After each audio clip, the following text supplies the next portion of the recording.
Good morning. I am just excited about the new things that are going on in life, with my life specifically.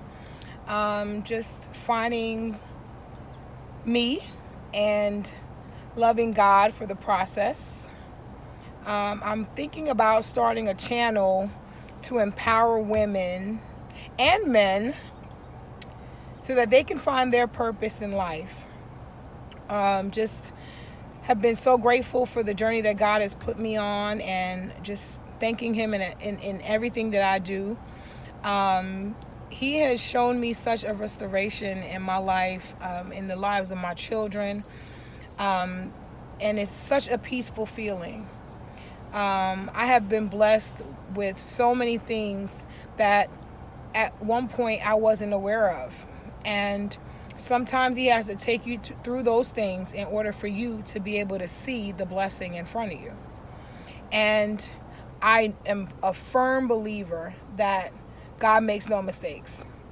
So, in love and loss, in all the things that we encounter in our lives that are, somewhat heartbreaking at times, some things may be very joyful at times, but in all, we have to find where God is in those situations in our lives. And God has shown me that through all those obstacles that I was going through, that He was present. And it was just up to me to realize that He was present. And in order for me to manifest all the changes and all the positive things that I wanted in my life, I had to change my mindset. I had to change my focus. My focus couldn't be on the human aspect of things. It had to be on the spiritual aspect of things. And so I have taken on a whole new journey, a whole new challenge. And I want to challenge others to do the same. I want people to take,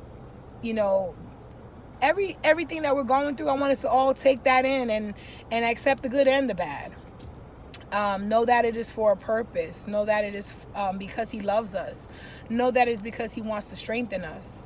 And He wants to see us prosper. There's a lot of prosperity in loving God. There's a lot of joy in loving God. There's a lot of peace in loving God. So all the things that were affecting you prior, and in the way they were affecting you, will change once you know that you have that relationship with Him. So what I started to do was I started to pray to Him in the morning, and it became a habit. And I started to speak things in my life that I wanted, and I started to live a joyful life. Even through my circumstances, I lived a joyful life because I know that there is a promise for me. So Carla lives in her promise. Even if I don't see it, I still live in that promise. And I know that His promise to me is unconditional love, support, and just being there for me when I'm going through those fights where I feel like, okay, I can't do this, Lord. But I know You here with me, and so that means I can, And He does that to us on numerous occasions, and some of us miss the mark. And I have been one of those people that has missed the mark many times in life, but I'm not missing it anymore. So I just want everybody to know that the love that God has for us is so free.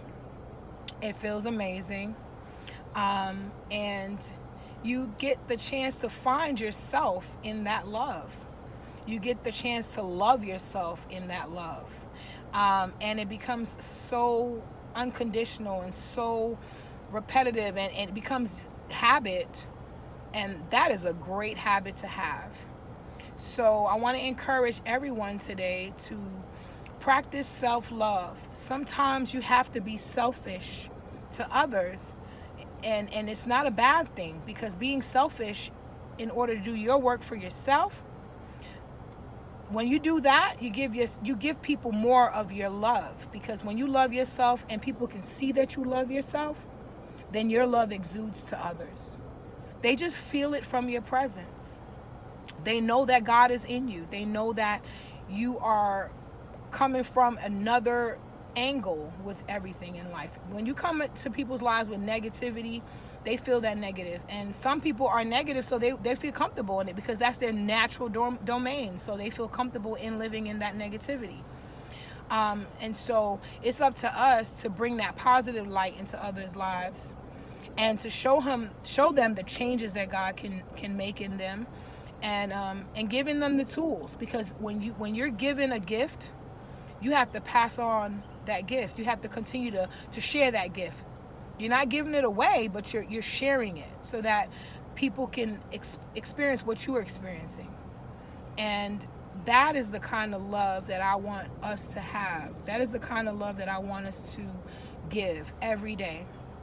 I've watched it work in my life, and I know it can work in yours. And so I think that the main thing you can do right now is to just practice self-love, practice loving God, practice understanding how God's love can heal all wounds, all pain, any frustration, any anger, anything that you are dealing with, all past curses and generational situations that you have been brought into, not by choice.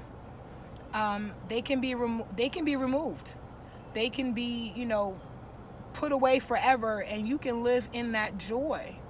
I told people that when my husband passed away, that I remember feeling this peace that I couldn't explain to anyone, but it felt like I was in an acceptance with God, with whatever change he was making. And I knew at that moment that Aubrey couldn't go with me, and that the change was for me. And he put that loss in my life and put me in that experience in order for me to find me. So I'm not angry at God for anything that has happened in my life. Even the fact that I wasn't raised by my mother and father. I used to have such a resentment and anger, and see people with their parents and wonder, why me? Why am I the one that doesn't have her parents? Why am I the one that has to go? But I had to also understand that God told me clearly in his word that when my mother and my father forsaked me, he would be with me. He was just waiting on me to realize that he was with me. And so it took 42 years for me to realize that through all the experiences and all the heartaches and all the pains and the struggles and the losses and everything that I could possibly think of, that God was with me. And now that I know his presence, now that I know what he feels like, now that I am at one with him and that he is at the forefront of everything that I do, I don't do anything without asking God first. And then I wait, and I patiently wait for him to answer. Once I learned how to do that, I started to see a difference in myself. People noticed the difference in me. And I noticed that he was rejuvenating every cell in my body and giving me a whole new meaning of life. I have a friend of mine who was so dear to me. She always said to me, there was this saying that Lynette always says, we are all spiritual beings having a human experience. And sometimes we hear people say things and we don't actually comprehend what someone is saying to us. And until I started on this journey, I didn't understand it. So I read, I'm very intelligent. However, that didn't resonate the way it was supposed to at the time that she said it. But later on, it came to resonate so clearly to me that it made all the sense in the world.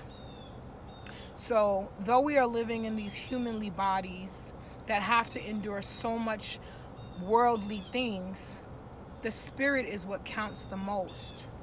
And until you nurture that spirit, the worldly things will affect you. So nurture your spirit, nurture your soul, nurture your mind, nurture your heart, nurture yourself, because that is the most important gift that you can give to others. When you are whole and you are happy, everything around you will change. There's a shift that happens, and that shift is amazing. And I hope and pray that everyone can experience that. I love you. This is my first time doing this, but I have many more to come. God bless you and have a great day. And I'm going to tell you, this is my saying moving forward. Trust the process. He will not lead you astray. I promise you guys. He will not lead you astray. Thank you and have a blessed day.